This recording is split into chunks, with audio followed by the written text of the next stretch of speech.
ইচ্ছে তো অনেক, আপাতত যদি জীবন থেকে পালাতে পারতাম। মৃত্যুর আগের দিন সামাজিক যোগাযোগ মাধ্যমে এভাবেই নিজের ইচ্ছের কথা জানিয়েছিলেন আবুল কালাম আজাদ। তবে সে হয়তো জানতেন না সৃষ্টিকর্তা তার এই ইচ্ছে এত দ্রুত পূরণ করবেন। মাত্র 15 ঘন্টা পরই যেন সত্যিই জীবন থেকে চিরতরে পালিয়ে গেলেন তিনি। 26 অক্টোবর দুপুর 12:30 রাজধানীর ফার্মগেট এলাকায় মেট্রো রেলের একটি বিয়ারিং প্যাড খুলে পড়ে তার মাথায় আঘাত হানলে ঘটনাস্থলেই মারা যান 36 বছর বয়সী এই যুবক। আবুল কালাম আজাদের এমন মৃত্যুতে শরীয়তপুরের নড়িয়া উপজেলার ঈশ্বরকাঠি গ্রামে নেমে এসেছে শোকের ছায়া। আত্মীয় স্বজনের কান্নায় ভারী হয়ে উঠছে পুরো এলাকা। এই ঘটনার পরই বন্ধ হয়ে যায় মেট্রো রেল সেবা। 26 অক্টোবর বিকেলে খুলে দেওয়া হয় উত্তরা থেকে আগারগাঁও রুটে মেট্রো রেল চলাচল। সংক্ষিপ্ত সেবা চালু থাকলেও চাপ বাড়তে থাকে সড়কে, যার রেশ ছিল 27 অক্টোবরও। সকাল থেকেই রাজধানী জুড়ে দেখা দেয় তীব্র যানজট। ইজি বাইক নিয়ে আসছি ফার্মগেট পর্যন্ত, ফার্মগেট থেকে এখন যাবো আর কি মতিঝিলে। আজকে রাস্তার যানজট কেমন ছিল? মারাত্মক অবস্থা, এরকম আগে দেখি নাই।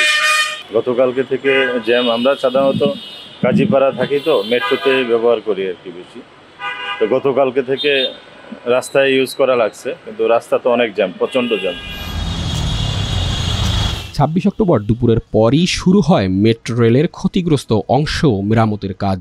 পুরোপুরি শেষ না হলেও রাজধানীবাসীর ভোগান্তি নিরসনের লক্ষ্যে 27 অক্টোবর দুপুর 12টার আগেই চালু করা হয় মতিঝিল পর্যন্ত মেট্রো রেল সেবা।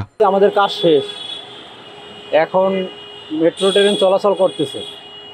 কাজ আমরা রাত থেকে সকাল 11টা পর্যন্ত করছি। কাজ করা হয়েছে, যেই রাবার প্যাড পড়ে গেছে ওটা তো নিয়ে গেছে, এরপরে আবার 2টা রাবার প্যাড ওইখানে ইনস্টল করা হয়েছে এবং রাবার প্যাডের সঙ্গে স্টিল স্ট্রাকচার ফ্রেম বসানো হয়েছে, যে ফ্রেমগুলো মানে এর আগে ছিল না। এখন এটা কেন পড়লো, কিসের জন্য পড়লো, এটা অনুসন্ধানের বিষয়, এটা পরবর্তীতে জানা যাবে। আমরা এখন তাৎক্ষণিকভাবে যে সিদ্ধান্তটা নিয়েছে আমাদের ঊর্ধ্বতন কর্মকর্তারা, ইঞ্জিনিয়াররা, জাপানিজরাও ছিল এখানে, তারা মূলত এই ফ্রেম লাগাই দিছে।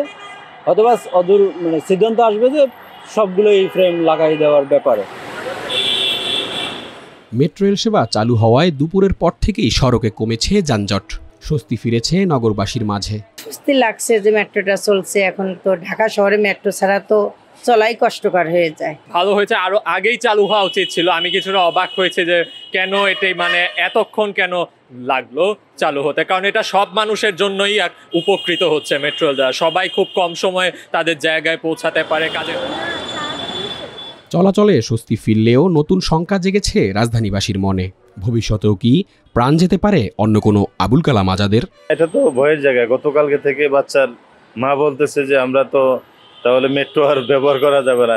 এটা একটা ভয়াবহ দুর্ঘটনা, যেখানে একটা মৃত্যু ঘটলো।